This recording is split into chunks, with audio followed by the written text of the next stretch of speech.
Ya, jumpa kembali teman-teman di channel Edukasi dan Motivasi, channelnya para mahasiswa Insan Kampus yang smart dan beretika. Hari ini kita akan kembali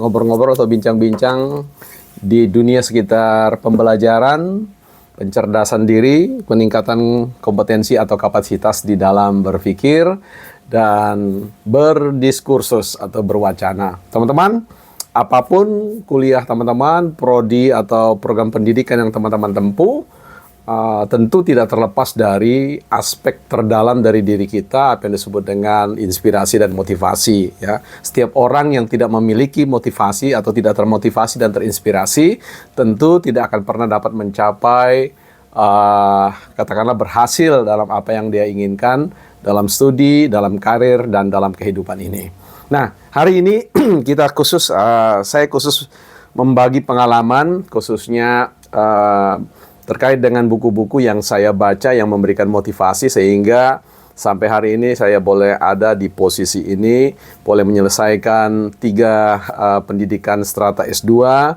1 pendidikan strata 1, dan 1 pendidikan program strata 3 atau program doktoral. Nah, teman-teman, itu semua dicapai tidak terlepas dari kegemaran atau habit dalam membaca buku-buku motivasi yang terus-menerus memberikan guidance, memberikan semangat, arah, dan seperti ibarat panah yang dilesatkan, ya, ketika dikeluarkan dari tabung dan kemudian dibidikkan dan dia melesat tanpa ragu. Nah, saya perkenalkan kepada teman-teman, ini ya semacam review buku. Teman-teman mungkin pernah membaca buku Dale Carnegie tentang bagaimana cara berteman, ya, dan banyak sekali buku-buku motivasi yang menarik untuk dibaca dan memberikan inspirasi sebagai teman perjalanan dalam hidup ini. Saya ingin membagikan salah satu buku yang saya gemari, buku yang sebenarnya saya tidak sengaja temukan di waktu itu saya beli di Surabaya, bahkan dalam keadaan buku ini didiskon 75%. Ya, saya tidak tahu apakah masih ada di Gramedia atau tidak. Bukunya adalah Harmonic Wealth, ya. Harmonic Wealth dari James Arthur Ray. Nah, mengapa buku ini perlu teman-teman jadikan sebagai teman pendamping atau mentor secara tidak langsung? Karena menurut saya pembahasan di dalamnya sangat baik, komprehensif, banyak hal, ya. Jadi bukan hanya teman-teman harus belajar dari bidang studi atau prodi yang teman-teman sedang geluti. Nah, mengapa ini menarik teman-teman? Ada 5 dimensi pembahasan. Yang pertama tentu berbicara tentang secara keseluruhan bicara tentang 5 pilar kesuksesan setiap orang. Nah, di situ pilar yang pertama dia membahas tentang keuangan, ya, salah satu keuangan. Kemudian pilar kedua dia berbicara tentang James Arthur bicara tentang relasi. Kemudian pada pilar yang ketiga dia berbicara tentang aspek mental. Yang keempat dia berbicara tentang aspek fisik, dan yang kelima adalah berbicara tentang aspek spiritualitas, ya, atau spirit. Nah, banyak sekali teman-teman, banyak sekali bahasan-bahasan yang menarik di sini teman-teman, ya. Ya. Saya suka perkataan yang bagian akhir, dia mengatakan di halaman 417, ya, Anda adalah orang yang telah ditunggu dunia. Wow, ya.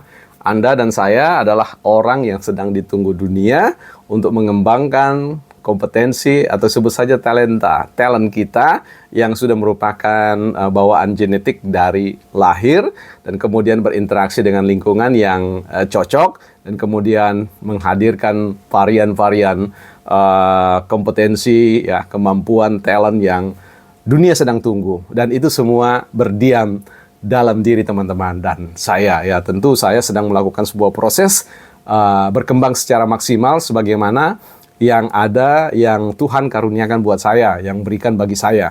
Jadi teman-teman tentu juga punya kisah-kisah yang belum ditulis, punya temuan-temuan yang belum digali lebih dalam lagi, dan itu butuh satu pendorong energi yang bisa membangkitkan hasrat untuk menghadirkan kepribadian yang tadi dikatakan oleh James Arthur bahwa Anda dan saya adalah pribadi-pribadi yang sedang ditunggu dunia ini untuk hadir, naik ke panggung, pentas pertunjukan, dan tentu berbicara tentang aspek kemanfaatan. Nah, melalui bacaan itu teman-teman akan bertemu dengan perspektif-perspektif yang mengejutkan, pikiran-pikiran yang mengejutkan ya.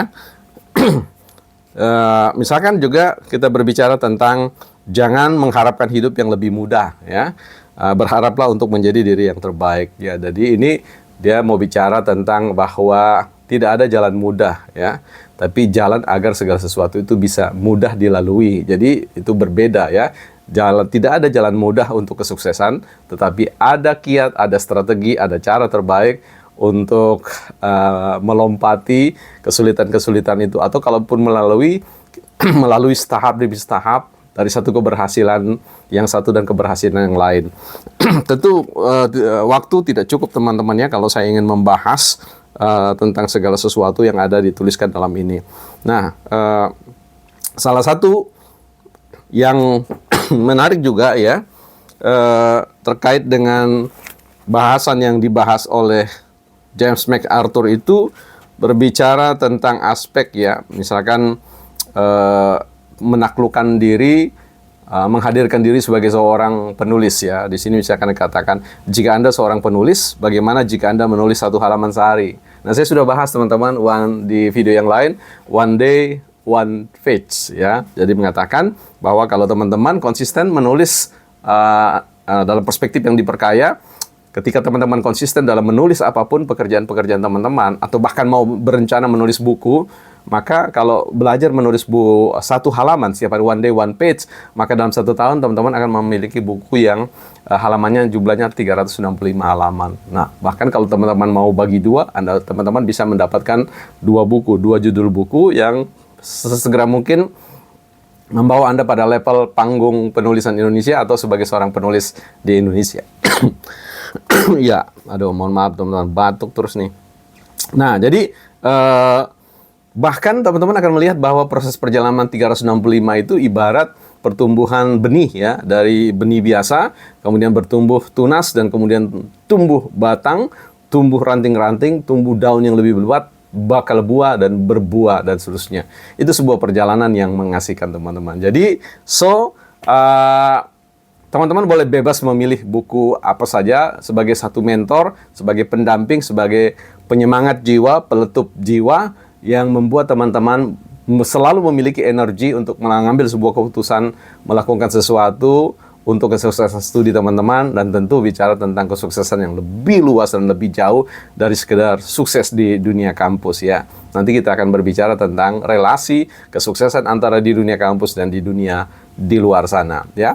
Saya kira hari ini saya memperkenalkan guru saya ini, James Arthur Ray, dan nanti teman-teman akan berkenalan lagi dengan yang lain-lain. Tapi saya yakin teman-teman punya guru-guru sendiri. Secara prinsip yang mau saya katakan adalah jangan berjalan sendiri, berjalanlah dengan orang-orang besar. Makanya ada pepatah yang mengatakan, ya, jika Anda menjadi raksasa, belajarlah berdiri di pundaknya raksasa. Ya, artinya Anda harus berkenalan dengan raksasa-raksasa pemikir dunia yang kemudian akan melejitkan teman-teman pada tingkat kompetensi atau talenta yang bertumbuh, berkembang, berbuah, dan menghasilkan sesuatu yang luar biasa. Impacted world, ya, mempengaruhi dunia. Sampai jumpa di konten-konten berikutnya. Saya Bel Padato.